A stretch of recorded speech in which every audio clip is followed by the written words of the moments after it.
Bem, gente, nesse terceiro vídeo eu vou falar um pouco das políticas públicas no Brasil que envolvem as doenças raras, né? A importância de se falar sobre isso. Ela envolve um pouco das questões relacionadas a tratamento, medicação. Então vamos falar um pouquinho disso, tá? Não se esqueçam de se inscrever no canal, de ativar o sininho, de curtir o vídeo, de compartilhar o vídeo, tá? E vamos seguir aqui com o nosso especial do mês da conscientização das doenças raras, tá? Vamos lá. Em 2012, então, foi criada uma frente parlamentar de combate às doenças raras. Essa frente, ela tinha como objetivo de programas que beneficiassem pacientes com doenças raras. Em 2014, o Ministério da Saúde instituiu uma política unificada para as doenças raras, que foi batizada oficialmente como Política Nacional de Atenção Integrada a Pacientes Raros. Política Nacional de Atenção Integrada às Pessoas com Doenças Raras, que é a Portaria 199, de 2014. E um dos principais objetivos é instituições e centros credenciar, junto ao SUS, pessoas, né, que tinham doenças raras ao sistema. Porque quando o médico diagnosticasse um paciente, sabia onde caminhar esse paciente. Daí, em 2015, foi criada uma frente parlamentar mista, que aí incluía deputados e senadores. O objetivo é estimular e orientar a política ao tema das doenças raras e chamar não só atenção, né, à política em si, mas também à sociedade, né, e dar uma maior atenção a esses pacientes. Daí a gente já vem para 2020, né, ano passado. Final do ano passado, teve um decreto, que foi o decreto 10.558, de 3 de dezembro de 2020. Foi criado um comitê interministerial de doenças raras. Esse comitê ele é ligado ao Ministério da Mulher, da Família e dos Direitos Humanos e tem duração até 1º de janeiro de 2027. Bem, esse decreto, toda a articulação dele, né, o objetivo dele é em torno da estimulação, né, do desenvolvimento das políticas públicas, né, de incentivar esse intercâmbio de experiências e práticas no campo das doenças raras, né, entre os órgãos e entidades da administração pública, de instituições, de pesquisas e de instituições representativas, né, das próprias doenças raras, de apresentar propostas que definam as doenças raras no âmbito nacional, formam uma estratégia para coletar informação, disseminar essa informação sobre as doenças raras, né, no país e incentivar a rede de centros especializados, né, em hospitais de referência e locais de atendimento às pessoas com doenças raras, né, em rede pública. Bem, o que é que a gente vê? O que é que eu vejo? Existem frente parlamentar, comitê, decreto, mas a verdade é que precisamos de muito mais ação do que simplesmente as coisas ficarem, né, cheias de verbos, né? Eu acho que chegou o momento de agir de verdade, sabe?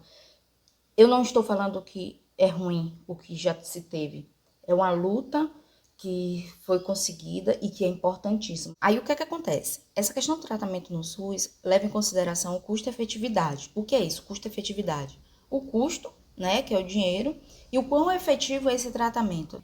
Então, geralmente são remédios muito caros e tratamentos que ainda estão em vias de confirmação, né? Assim, sabe-se que tem eficácia, mas pelo pouco número de pessoas que são tratadas, né? Porque é uma doença rara, a gente tá falando de doença rara, então são poucas pessoas que têm.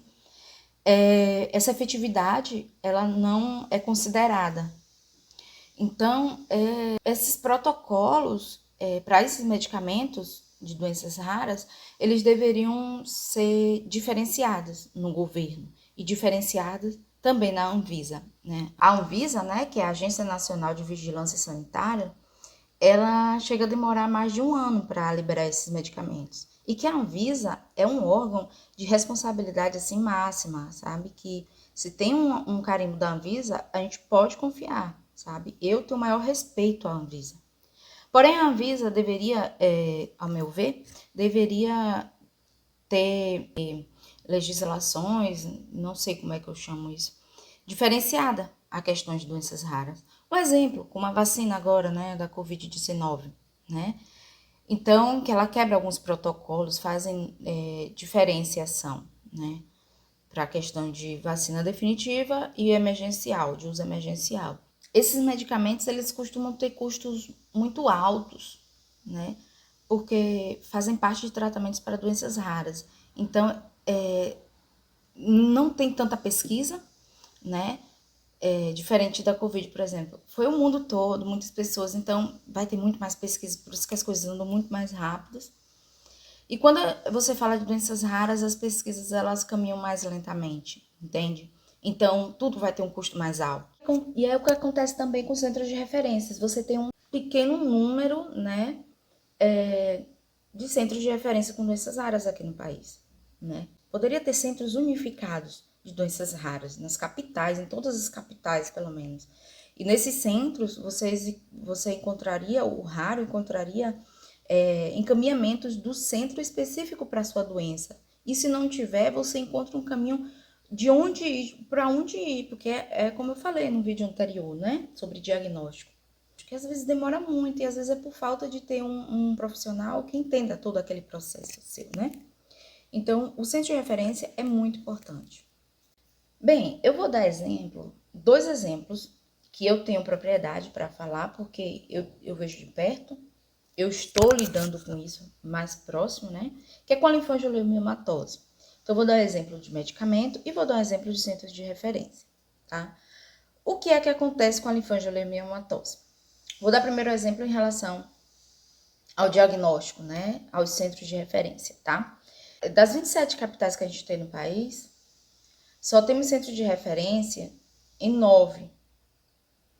E, pasme, gente, não temos nenhum centro de referência no norte do país. Isso, para mim, é um absurdo. Lá no site da Alhambra, né, da Associação de Portadores, tem o local, o endereço, o telefone, todos esses centros.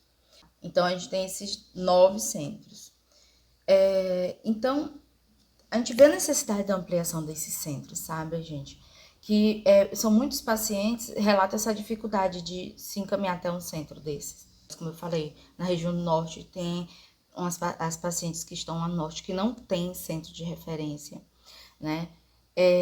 Outras têm a sorte de encontrar, sorte mesmo de encontrar profissionais que não são especializados, mas que estão dando a alma em ajudar esses pacientes, em pesquisar, em participar de cursos promovidos pela própria Alhambra.